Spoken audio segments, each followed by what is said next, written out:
hari ini? Baik. Alhamdulillah ya, semoga selalu dalam keadaan sehat walafiat. Sebelum kita mulai pembelajaran, satu orang pimpinlah. Kalau kita mengawali kegiatan kali ini, apa baiknya kita berdoa. Nah, Ibu absen dulu ya. Siapa yang tidak hadir? Oke, langsung saja. Hari ini Ibu akan memberi materi berdamai dengan diri sendiri. Kadang sulit ya untuk kita bisa berdamai dengan diri sendiri karena kita dilahirkan tentu dengan ketidaksempurnaan. Ada nggak kalian kadang merasa nggak percaya diri? Ada. Misalkan kok aku wajahnya banyak dikasih rawat gitu ya, atau kok aku besar atau pendek gitu ya, itu mungkin ya banyak orang yang insecure bahasanya. Jadi Ibu akan memberi materi dengan judul damai mulai dari diri. Capaian pembelajaran, jadi setelah mempelajari ini, kalian diharapkan mampu yang pertama memahami konsep tentang ragam identitas diri itu apa. Kemudian yang kedua, mampu memberikan contoh sikap welas asih pada diri sendiri. Jadi nanti diharapkan bisa ya, setelah belajar ini lebih menerima dan mencintai diri sendiri. Yang pertama, pernahkah Anda merasa malu atau tidak percaya diri terhadap identitas diri Anda, sehingga Anda merasa perlu menyembunyikan identitas tersebut agar tidak diketahui orang lain? Pernahkah? Misalkan ada kan orang yang dari suku mana kurang percaya diri, jadi menyembunyikan dirinya, atau kulitnya hitam gitu ya, pakai bedak yang tebal biar nggak kelihatan. Terus mengapa muncul perasaan tersebut dan mengapa identitas tersebut perlu disembunyikan? Kenapa ya? Biasanya karena merasa kurang percaya diri, malu, takut dibully sama orang. Aku takut deh nanti diomongin sama yang lain. Nah, Ibu punya permainan. Permainannya, ayo kita mulai dengan bermain identitasku. Fasilitator akan menyebutkan satu identitas, kalian acungkan tangan. Ya, kalau misalkan merasa diri kalian bagian dari situ. Oke. Pertanyaan nomor 1 ya, identitas nomor 1. Yang merasa laki-laki acungan tangan. Oke, tahan ya. Oke, bagus, turunkan. Yang merasa suku Sunda, acungan tangan. Oke, 1, 2, 3. Oke, 4 ya, turunkan. Yang merasa suku Jawa. Oke, bagus ya, banyak ya, ternyata orang Jawa di kelas ini ya. Oke, turunkan. Yang asli Jakarta, tidak ada campuran dari daerah lain, ada nggak? Oh, 1 ya. Ternyata, oke, bagus, turunkan. Ternyata asli Jakarta nya cuma 1 ya, yang lainnya ada campuran dari yang lain. Terakhir, yang merasa keluarga negaranya Indonesia, acungan tangan. Pasti ya, oke. Nah, pasti orang Indonesia semua mungkin ya, ada orang asing. Nah, dari tadi salah satu survei Ibu menunjukkan bahwa setiap orang punya perbedaan dan keunikannya sendiri. Mungkin tadi ada yang perempuan, bukan dari Jakarta asli gitu ya, tapi orang Indonesia gitu, atau ada yang lain lagi, karena setiap orang tidak ada yang sama.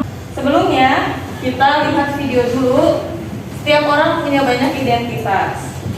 Kita lihat cuplikannya. Ada dia, kamu yang beda dengan dia, atau mereka. Kamu yang punya nama, tanggal lahir, dan orang tua yang beda dengan orang lain. Sebuah identitas. Oke, dari tadi videonya jelas ya. Dia menceritakan ini mahasiswa baru gitu. Ada yang tadinya berkumpul dengan teman satu SMA, terus nyari lagi ternyata ada perbedaan dari suku, agama. Ternyata orang-orang itu punya perbedaan masing-masing, tapi pasti ada kesamaannya masing-masing, termasuk kita ya. Maka dari itu kita jangan sampai melihat orang itu karena berbeda ya, kita mendiskriminasi atau membuli, karena kita juga pasti punya perbedaan dibandingkan orang yang lainnya. Kita masuk ke materi. Yang pertama, setiap orang punya banyak identitas. Siapa yang mau bacakan? Ya, acungkan tangan. Anya, apa silahkan Anya. Mungkin kita punya kesamaan identitas suku dengan seseorang. tapi berbeda identitas agama dengan orang tersebut. Oke, bagus. Sukunya mungkin sama ya, sama-sama suku Sunda. Tapi yang satu Islam, yang satu Kristen gitu, bisa berbeda. Yang dua, Ada identitas yang begitu saja kita terima sejak lahir dan tidak bisa diubah. Ada juga identitas yang kita bisa bangun, ciptakan dan ubah. tadi yang kolom kedua ada identitas yang begitu saja kita terima sejak lahir. Seperti jenis kelamin ya, kita tidak bisa merubah jenis kelamin kita. Konsep kedua, gunakan standar diri sendiri. Setiap orang itu unik, tidak bisa dibandingkan dengan yang lain. Jelas ya, yang tadi ibu juga unik, kalian juga punya keunikannya sendiri. Standar umum tidak bisa dijadikan patokan untuk mengukur diri sendiri. Misalkan model kayak gimana ciri fisiknya?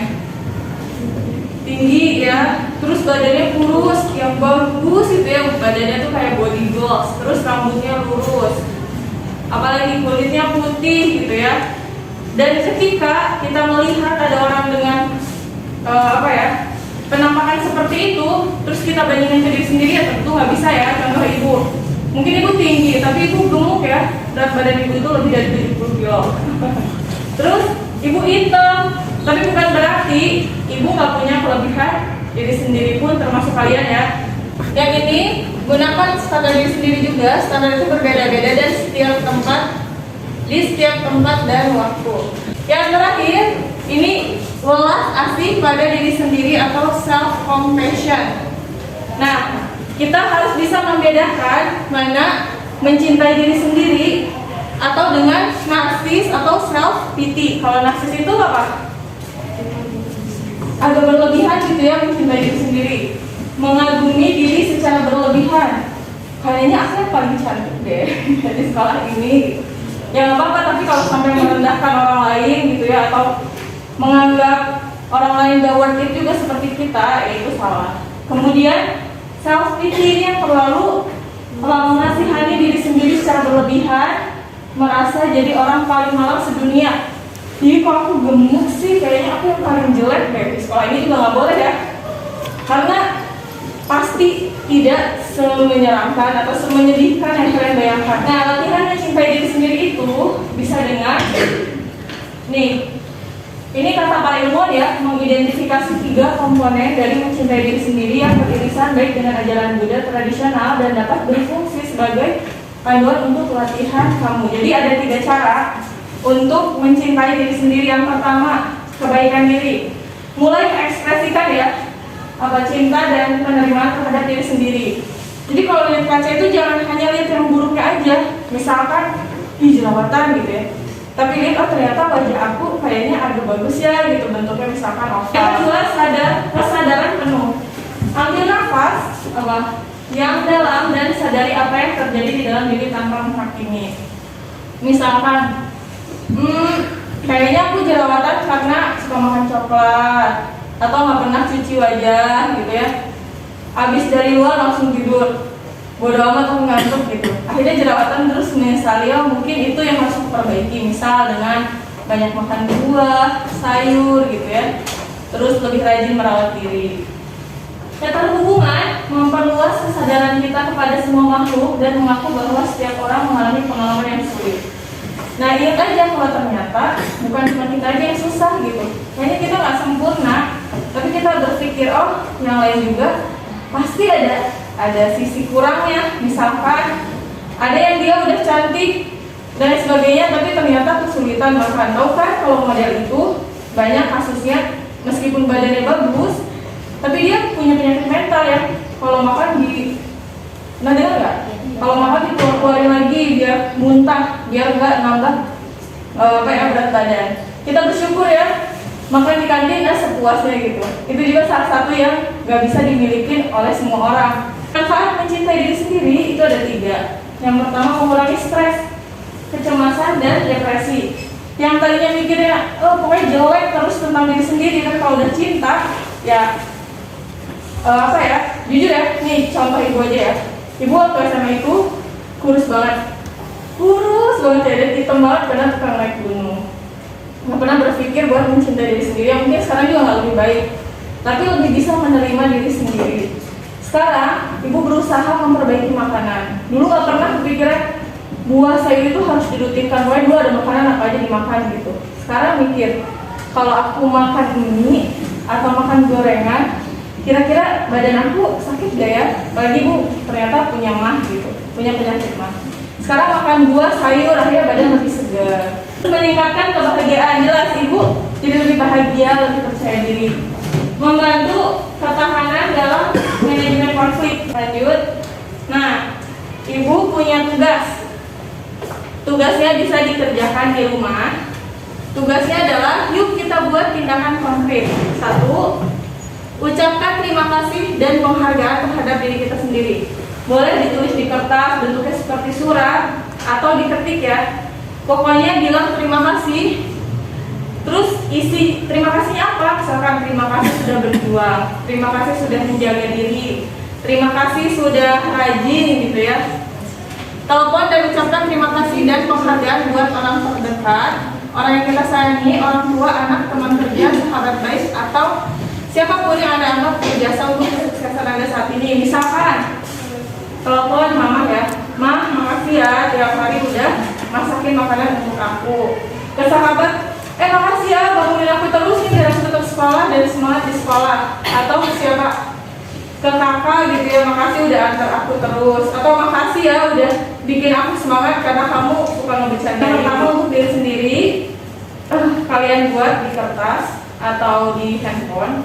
Yang kedua, lakukan langsung via telepon atau SMS atau WhatsApp ya, terserah. Ucapan terima kasih ke orang lain. Nah, yang kedua, tugas yang kedua ini nggak sulit ya, masih kaitannya dengan yang tadi, bikin galeri diri buat diri kalian sendiri. Buatlah galeri diri dalam bentuk biodata atau CV. Pernah lihat CV nggak? Kayak biodata gitu ya, yang menampilkan identitas Anda sebanyak mungkin. Nama lengkap, tanggal lahir, alamat, nama orang tua. Kalau dulu zaman ibu SMA itu suka tuker-tukeran binder, tau nggak? Biodata ya kayak gitulah ya. Terus apa? Pokoknya semua ya, suku, agama, hobi. Dulu kalau ibu ada makanan favorit, minuman favorit. Terus sekolah, klub sepak bola favorit dan sebagainya. Makin banyak identitas, makin bagus. Galeri ini bisa mengangkat sampai 100 fakta tentang diri Anda. Bisa semua identitas yang kamu mungkinkan bisa dituliskan, tulis sampai kurang lebih 100. Misalnya ya, Anda bisa mempostingnya di media sosial dan mengundang teman Anda untuk mengunjungi galeri tersebut. Selesai. Sampai sini ada pertanyaan? Tidak. Oke. Tadi ya kurang lebih dari awal sampai akhir yang sudah ibu sampaikan tentang mencintai diri sendiri. Ada yang bisa menyimpulkan nggak tadi tentang apa? Satu orang. Dimulainya kita harus bisa belajar mencintai diri sendiri. Harus jadi pribadi yang lebih baik. Oke, bagus ya. Tepuk tangan untuk Paula ya. Oke, kalau laki-laki ada yang mau nggak? Ayo, satu orang. Kesimpulan pembelajaran hari ini. Siapa namanya? Naufal. Oke, Naufal. Apa sih tadi ibu yang disampaikan? Pokoknya itu kayak harus mencintai diri sendiri gitu. Ya, kamu sayang nggak sama diri sendiri? Oh iya. Oke, bagus. Tepuk tangan untuk Naufal ya. Nah, itulah ya kurang lebih materi yang bisa disampaikan. Silahkan kalian kerjakan tugasnya. Semoga setelah pembelajaran ini kalian bisa mencintai diri kalian lebih dari apapun. Karena ingat ya, tidak ada yang lebih bisa mencintai diri kita kalau bukan diri kita sendiri. Orang tua pasti sayang kita, tapi mereka itu kan terbatas. Mungkin dari segi usia atau dari kesediaan waktu, karena yang selalu bersama dengan kita adalah diri kita sendiri. Jadi yang merasa insecure gitu ya, dirinya kurang sempurna, udah nikmatin aja ya. Masa kita protes sama Tuhan gitu ya, kenapa aku seperti ini, kan nggak bisa. Mau nggak mau harus ini yang kita jalani dan kita cintai. Terakhir, mari kita tutup dengan mengucap hamdalah bersama-sama. Alhamdulillah. Assalamualaikum warahmatullahi wabarakatuh.